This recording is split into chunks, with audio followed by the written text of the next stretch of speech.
Thank you so Thank much. you Thank you, so Jack. much. Bye-bye, Jack. Bye-bye. In our next segment, we are thrilled to welcome Scott Rigby.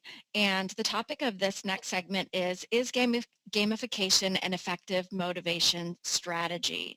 So we are thrilled to welcome Scott Rigby. Scott, you are an authority on gamification, the author of Glued to Games, How Video Games Draw Us In and Hold Us Spellbound, and also the co-founder of Immersive Consulting in Orlando, Florida. So thank you so much for sharing your insight with us today. Oh, it's great to be here. Scott, you're one of the hardest people in the world to track down because you are literally all over the world. And you probably cringed when in our bio we said you're the expert on gamification because you don't even like that term. So could you help us understand your feelings about the whole concept of, and maybe for some people that aren't familiar with the term, explain what we mean by it and why you're not exactly thrilled with it. Sure. So gamification refers to the idea that in order to get people more engaged in various activities or to affect greater behavior change, whether it be in work or in things like healthcare, that we should make them more like games and start to put game elements into those activities so that people will be more engaged and will get better outcomes from those things. And shortly after the term's only about 5 or 6 years old. Shortly after it was invented, I was invited to keynote at a gamification summit, and my talk was gamification. I do not think that word means what you think it means, mainly because the word gamification, I think, confuses a tactic for a goal.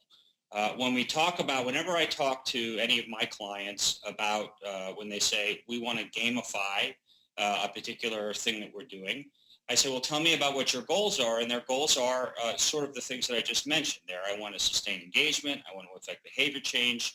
And the part about games is not really the goal. It's simply the mechanism by which they think that they want to move people to the end. Now, there's nothing wrong with that, except that games are really, really hard. We also do a tremendous amount of work with actual game companies, the people that make all of the big video games in the world. And we know from experience that games are really hard, even within games, to motivate people. So the issue is that when people focus on games, they tend to take the parts of games that actually aren't very good at achieving their goals. They tend to take things like point systems and badges, other things that they think can sprinkle on the top of various activities and behaviors and get some sort of meaningful outcome. And in most cases, that's simply a waste of time and resources because they're not focused on the right thing.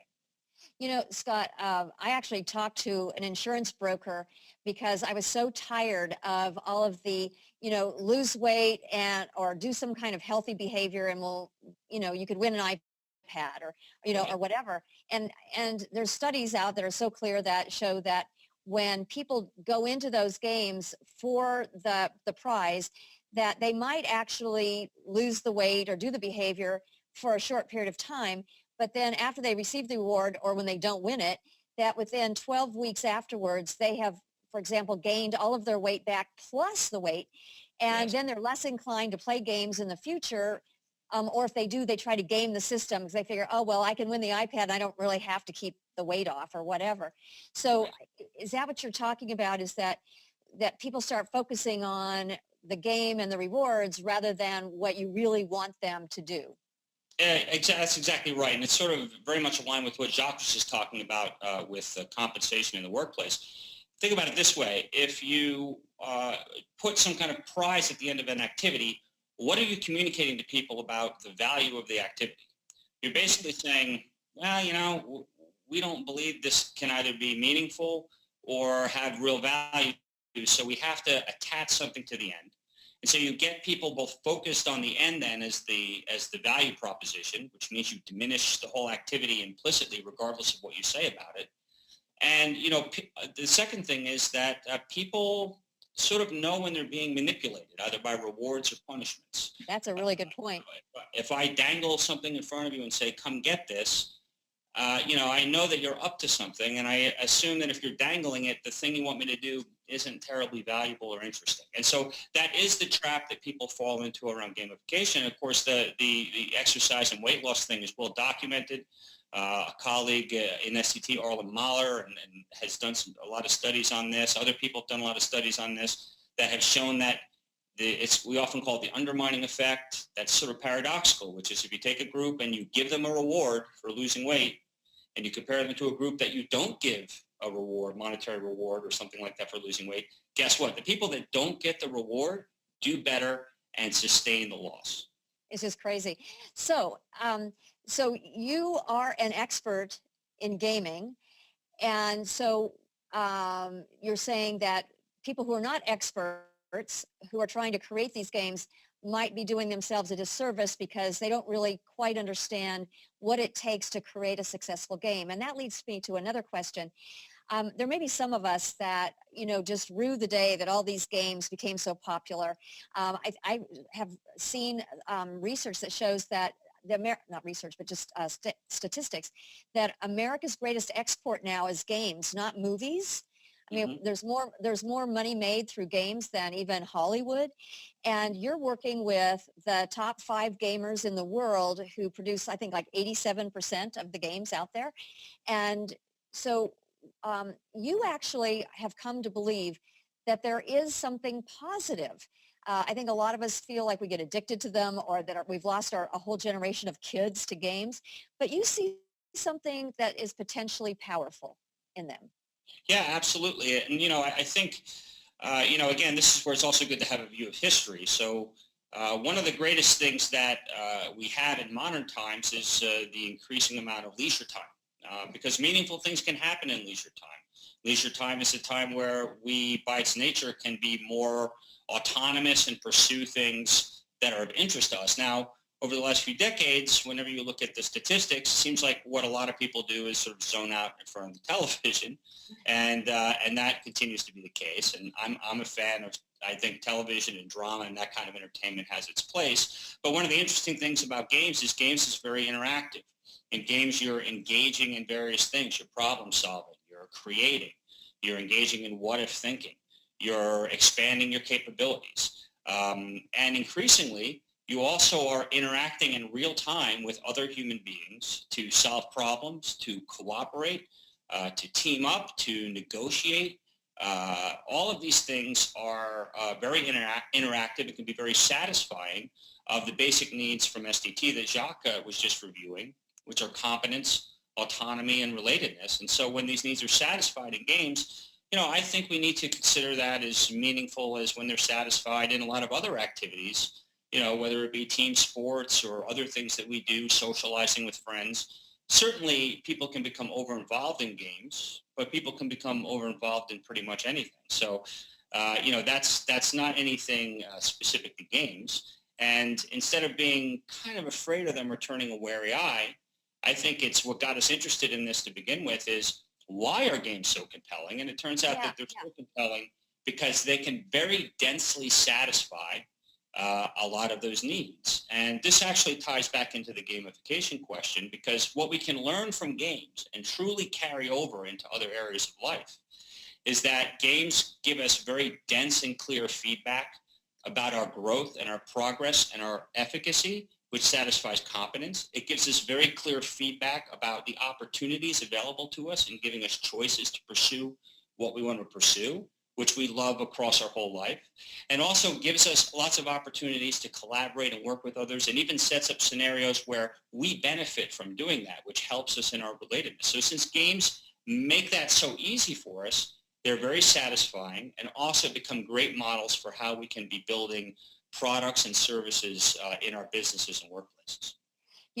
Scott, when it comes to leadership, as you were talking, I was just thinking about how, we want to throw games at people to entice them into doing things. But what if, for example, if a leader would say to someone, in order to help them feel that sense of autonomy, what choices do you have within the boundaries of your job? Like I was just working with some folks in the pharmaceutical industry. They're highly regulated. They have all these boundaries. And what leaders tend to talk to people about is what they can't do. What are those boundaries?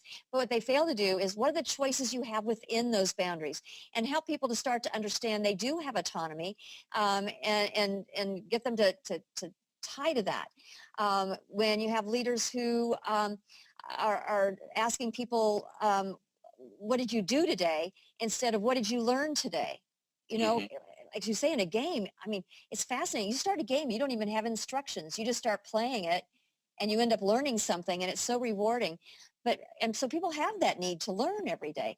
But how do you, and you're saying that meaning is coming through the cooperative play and the sense of collaboration. Is that where they get that sense of relatedness? Because Well, I I think think that's it what comes, yeah, is there's missing. certainly relatedness needs are met through that channel. I think also the sense of growth that they have. So being able to, at one point in the game, be able to do certain things, but then because of your success, you then, reach another level of ability where you unlock new potential to do things. So you have a sense of growth. Games communicate that very clearly. So it's not just relatedness, it's also that sense of competence. And then it's also, as you were saying, that sense of autonomy. These games now offer, very rich open worlds where people can pursue things just according to their heart's desire. And that, of course, is very satisfying for autonomy needs. So do you have any potential examples of, like, going into an organization and they're saying, how can we learn from what you know about games or gaming and maybe do things a little bit differently than we've done before? Sure, absolutely. So I'll turn back to, we do a lot of work in across a number of industries, healthcare, financial services, in addition to the work we do with gaming companies. And having done a lot of work in healthcare and in health and wellness, certainly we know that there are a lot of behaviors in health and wellness that, listen, it's not terribly fun to run on a treadmill or to have to engage in, various kinds of things for our well-being. I wish it was. I wish Kentucky Fried Chicken were healthy for me, but I'm not that lucky. So, Yeah. and so, when we have to do those things, a lot of times I'm coming to companies that, again, run into this gamification issue of, all right, we want to build a game. Look, for example, one of the companies was definitely around a cardiac health wellness program. And so there are diet components and exercise components. And they wanted to simply wrap around the various healthy behaviors sort of point systems and badges and everything else. And the issue, of course, was this isn't what I think of as gamification, because what I call gamification is really motivational design. The issue is if that you take something that is not inherently satisfying and you sprinkle these things on top, it's sort of like putting lipstick on a pig issue, right? It doesn't really work. So instead, what you have to say is, no, instead, let's look at what games do to actually authentically satisfy needs. So what games do is, number one, they provide a very clear scaffolding of goals that allow you to be competent and successful, but also show you opportunities to stretch your abilities and grow, and open up more opportunities to enjoy the game and do certain things.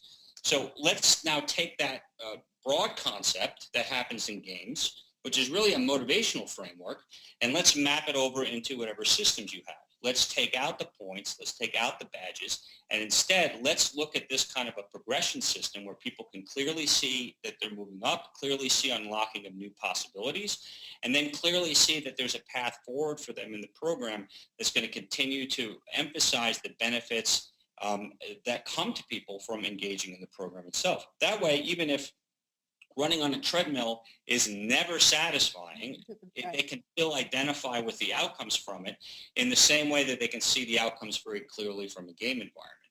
So by moving those mechanics over without focusing so much on the bells and whistles of games, I think that's where the true heart of gamification lies. And that's why we often talk companies out of trying to build a game and instead try to take the motivational principles of games and move them over. Wow. So the expert in gamification is trying to talk people out of gaming. But Well, we just work a lot with the best game companies in the world, and those guys are creative geniuses. They're awesome to work with, and they have a staggeringly hard job. It's very hard to get people to engage with something and stay engaged for many, many hours. And even games whose job is entertainment have a very rough time. So if you're trying to get people to eat broccoli, points and badges aren't going to do it. Isn't that a great point? Oh, wow. And I have to tell you that I never thought, I actually started doing Candy Crush a while back just so I wanted to know what people were talking about. Mm-hmm. And now after candy soda, candy jelly, I'm like candified. I'm like, oh my God, stop.